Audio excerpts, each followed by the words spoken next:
So, without any further ado, we'll start looking at communication models, okay?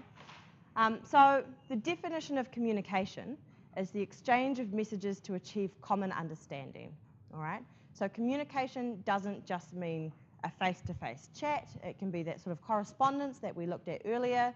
It could be a text counts as communication. If you're really old school, Morse code or semaphore flags, also types of communication, but maybe not the best ones because not many people know how to interpret that anymore. And when I say model, I don't mean model as in like fancy catwalk people. I mean model as in a simplified representation or description of a system. So we're just going to sort of squash the general theory of communication down into an easy to understand model, okay? So the first model we're going to have a look at, if we're not scribbling too furiously down the back, is one-way communication, okay? So this is where there are still two people or two parties involved in the communication because it's hard to communicate with just yourself. So we've got person A, who is the sender, that's what the little S means. They're encoding some information, so putting it down, sort of getting it out of their brain and into the world. They're going to put it into a medium, so that might be a face-to-face conversation, it might be a presentation, it might be a memo, an email, a letter, a text, a sticky note that you leave on someone's computer. And then person B is the second party who's receiving that communication, and they then have to decode the information. And it sounds a lot more like you're in a spy movie when you have to decode something, but it just means interpreting it through your sort of worldview, okay? So different people tend to decode information in different ways. So this is a one-way communication model, and you can see that the only communication that's going on is from person A over to person B, and there's no other support happening there. So person B doesn't get a chance to talk back to person A and try to come to a group understanding. They just sort of get given some information and have to go from there. Okay? So, yep. It could be like a voice message. Yep, as an excellent example of one-way communication, because someone's leaving it and then the other person's just going to try and figure out what to do from there. Okay? So, because this might seem a little bit weird and tricky to understand why or where you would ever meet one-way communication, we're going to have a go. I can't show you that. I'll give away all my secrets. As a class, practicing a one-way communication model, and then we'll repeat the exercise as a two-way communication model. Okay. So I have in front of me some top secret sheets with interestingly shaped pictures on them. I'm going to split you into pairs. Just whoever you're sitting next to, if you make a convenient pair, that would be marvelous. Some of you may end up being in a group of 3, but that's okay. And you'll each get a sheet of paper. Please don't show each other the piece of paper that you get because they've got the different pictures on it, okay?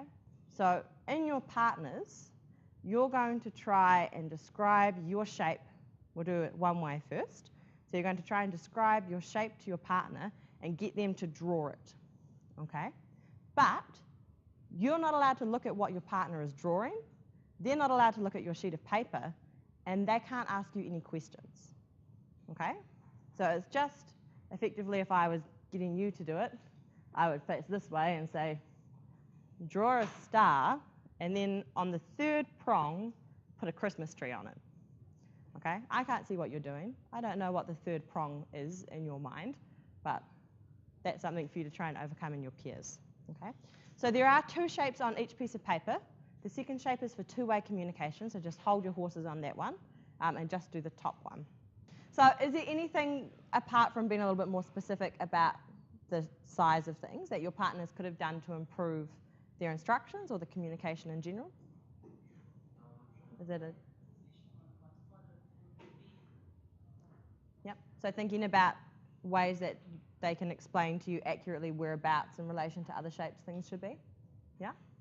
Okay, awesome. Okay, so the decoding process. There's some give and take in this one because we're not using rulers, so not all shapes will necessarily be perfect, but that's okay. So that was one-way communication. And did you get exactly the same picture? No? Yeah? Okay. So I saw quite a few that were really on target, but still not quite right. So you're, as a class, impressively good at one-way communication, but we can improve on that model. So the preferable model for communication is two-way communication, okay? So the first half works the same. Person A sends some information through a medium and person B decodes it. But then person B gets a chance to send information back to person A, so to have a conversation that works in a cycle where both partners are able to interact and trade information and talk to each other and actually get a shared understanding, okay? Yeah, so what we're going to do now is do the second half of that exercise, okay? So if you were super keen and have accidentally gotten your partner to draw both of the shapes on your sheet already, then that's okay. You'll just have to make up your own shape for this exercise to get them to draw, okay? So it's going to be, team, thank you, a very similar process, except this time when you're giving instructions, you're allowed to look at what your partner is drawing and they are allowed to ask you questions, okay? You still can't show them the original shape because that would defeat the purpose of the exercise. But we're going to have a go at using a two-way communication model. So you can both see what's going on and you can talk to each other. Okay? How did that go? Just one at a time rather than a huge babble of excited voices? Was that easier or more difficult than the first one? Easier? Yeah. How did your pictures turn out? Were they more accurate or? More accurate? Yeah. Okay. So hopefully a lot of this is common sense for you. But also, hopefully, this exercise has helped illustrate why two-way communication, also known as feedback or closing the loop, is a really good form of communication because it means that you and your partner create a common understanding and you both get a little bit of a better idea of what's going on. So sometimes you might have to repeat the process a couple of times to make sure that you're all on the same page and have that common understanding.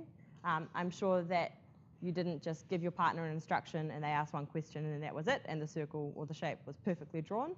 But you probably went through a couple of different questions and a couple of different ways of doing things to get it right. Okay?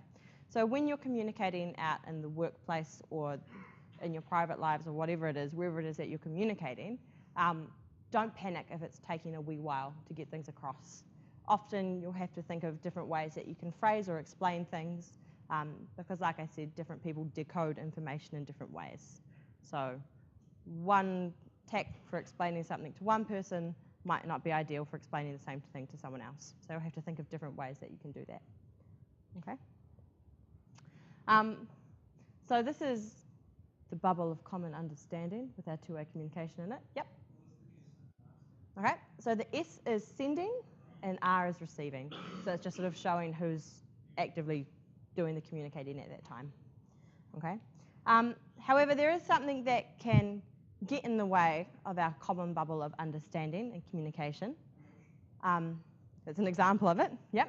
And this is what we call noise. Okay. So when we say noise, we don't mean just things that you hear, but there are other things that can do it as well. Noise are barriers to communication. Okay. Anything that interferes and gets in the way of that process. Right. And there can be different types of noise, different scales, so anything from like a barrier, which is like a massive problem and it's really hard to overcome, right on down through a hindrance, which is still quite large, an interference, which is just something from an outside party getting in the way a little bit, a difficulty, which is a wee bit smaller, a filter, which is just when something doesn't quite mesh, and then all the way down to a hiccup, which might just be, oh, that email that I sent you, I didn't actually hit the send button. Let me fix that straight away. Okay? So there are different scales for problems in communication. We're going to have a look at some example barriers now, and then as a class, I'm going to get you to think for a little bit in pairs or groups about examples of noise, and then we'll have a class brainstorm. There's quite a few of you, so it gets a bit noisy if we do that straight off the bat. Okay? So some examples of barriers might be physical disabilities. So if you're trying to communicate with someone that's got a hearing difficulty or is deaf, that can be quite a physical barrier to communication. That doesn't mean that you can't communicate with that person. It just means that you'll have to communicate in a way that's different from what you normally do. Yes? How do people communicate if they're deaf, blind, and mute? That's a rare situation. You mean like Helen Keller? Yep. So Helen Keller is a famous American woman from the 20th century, I think, who was born with all of her senses intact, but then suffered a childhood illness and became deaf and blind. And because she hadn't learned to speak at that stage for many years, she was also mute because she didn't know how to use her voice. She communicated a lot through body language. She also got a tutor a little bit later on in life who would spell things on her hand, and they worked where Helen would model her hands and the tutor would feel what was going on, so that Helen learnt sign language. And then the tutor also, because she wasn't actually mute, helped her learn to speak by making all of the sounds with her mouth. And that sounds a little bit gross, but putting Helen's hand in her mouth so she could feel the shape of like where she was holding her tongue, what was going on with her jaws and on her throat, so she could feel the vibrations, and would make the A sound, draw the A on her hand, and get her to learn that. So Helen Keller actually became a very influential public speaker, despite being deaf and blind and mute for a large portion of her life. Okay, so massive barrier to communication, that she still managed to overcome it. She wrote a book as well, a biography, so she's out there. So it's very difficult, but you can communicate with people. Okay. Another barrier to communication, which is a little bit less extreme, might be physical distance. Not such a problem in this room because you're all lovely and pay attention when you need to be. But if I was trying to talk to someone on a job site right over the other side, that's a bit of a barrier to communication. We can get around that now with things like cell phones, walkie-talkies, megaphones, or that might not be the most polite way to communicate with people on your job site. And then there are barriers which aren't physical problems. So things like boredom can be a real problem. If you're bored and you're switching off and you're doodling on paper, it's a barrier to communication because you're not part of that loop, so you're not listening and responding. Another example might be illness. If you're sick, your head's often not in the game. Sometimes you just feel like you just want to be sleeping, and that's not really useful for communication. Also, sometimes when you're sick, things like earaches and general difficulty hearing come along as well. So keep an eye out on people you're communicating with and see if there are any of these barriers going on. But these are some very general examples of barriers, or very specific depending on the physical disabilities that you're working with. But I want you to now, either in your peers that you are working in with your shapes, or if you want to do it in a little bit of a bigger group, maybe 3s or 4s, just have a chat about what you think some examples of noise might be. So some things that might get in the way of communication. All right? We had one really good example already of emotions. So think out on a broader scale as well, not just things that will get in the way with talking. Okay? So we'll just feed the ideas that you've come up back to the class. I will be repeating what you're saying because we're filming this for distance students, but I'm the only one with a snazzy microphone. So I'll repeat what you're saying, but it's not because I can't hear you necessarily. All right? So who's got something that they think is an example of noise? Yes, Jesse. Yep, high frequency distortion. Good. That can be a pain to try and communicate through. Anything else from you while we're at you? Language. Yep, language can be a huge barrier. Bad eye contact, so poor non-verbal communication. Like if I'm looking this way, it's a bit hard to communicate. Yep, cool. Yep, so your understanding of the topic in general. If I'm trying to talk to you about something really complex, but you ain't got no idea what I'm on about, it's going to be quite difficult to communicate. Pardon? General IQ. Yep, so that could be a barrier, but again, it's not insurmountable. You just have to think of different ways of communicating. Jesse again. Yep, so your attitude and how you interact with the other person can be a massive barrier to communication. So that's a really good one. Yeah, so absence of the communicatee. Sharina's just run off to make an urgent phone call and Luke's feeling very, very abandoned, so that's okay. Jesse again. Pardon? Okay. Sand in your ears, yes, is an example of a barrier to communication, but that's okay. Yep, that's a really good one.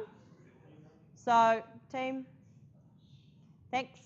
External noise we've had from the front. So things like machines, cars going past. Often over in O Block we have an issue with trucks going back and forth past the windows. It's quite hard to communicate through that sound. Species? Yep, so species can be a barrier to communication. If you're trying to work with, for example, a guide dog, or you're a dog handler at an airport, species can be a barrier to communication, but people manage to communicate through that in specific circumstances. We'll go at the back and then Jesse again. Traits, okay, so again, a disability. Yep, cool. Cultural differences can be a massive barrier to communication. Yep. Drugs? Yep.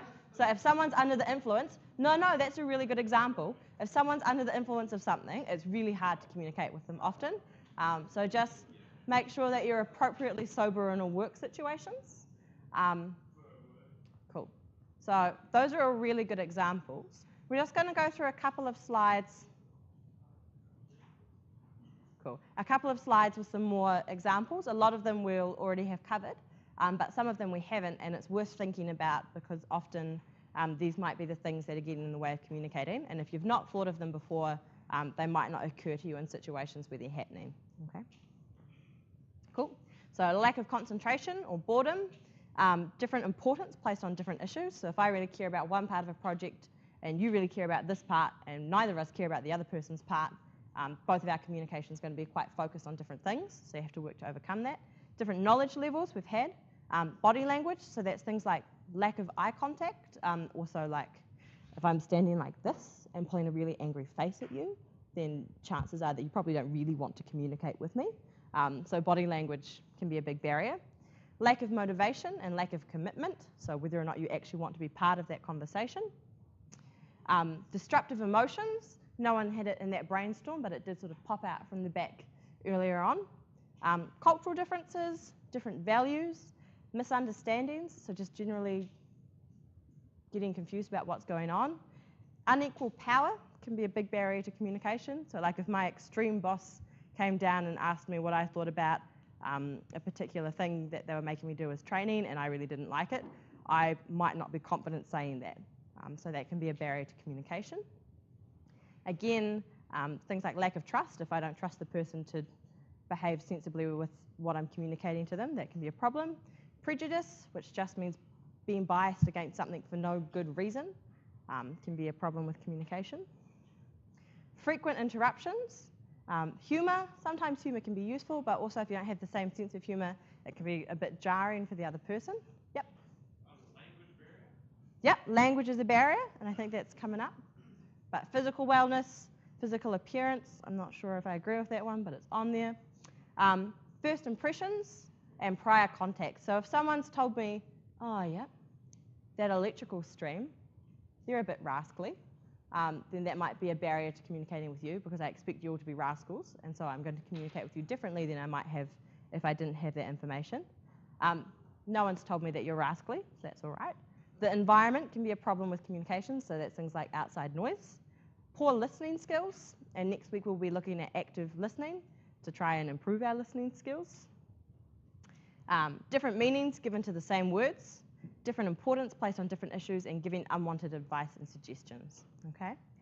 So all of these things can be barriers to communications, but these are not the only things that can be barriers. So you came up with a lot of really good examples that aren't on here. This is just a list of some of the most commonly occurring ones. So if you're in a situation where communication's breaking down, have a think back and try and figure out what it is that might be affecting that. Okay? Two-way communication is the answer to most of these problems. Okay? Talking things through and trying to understand what's going on will help dramatically improve situations that you're in. Okay? So you really want to be using two-way communication nice and often.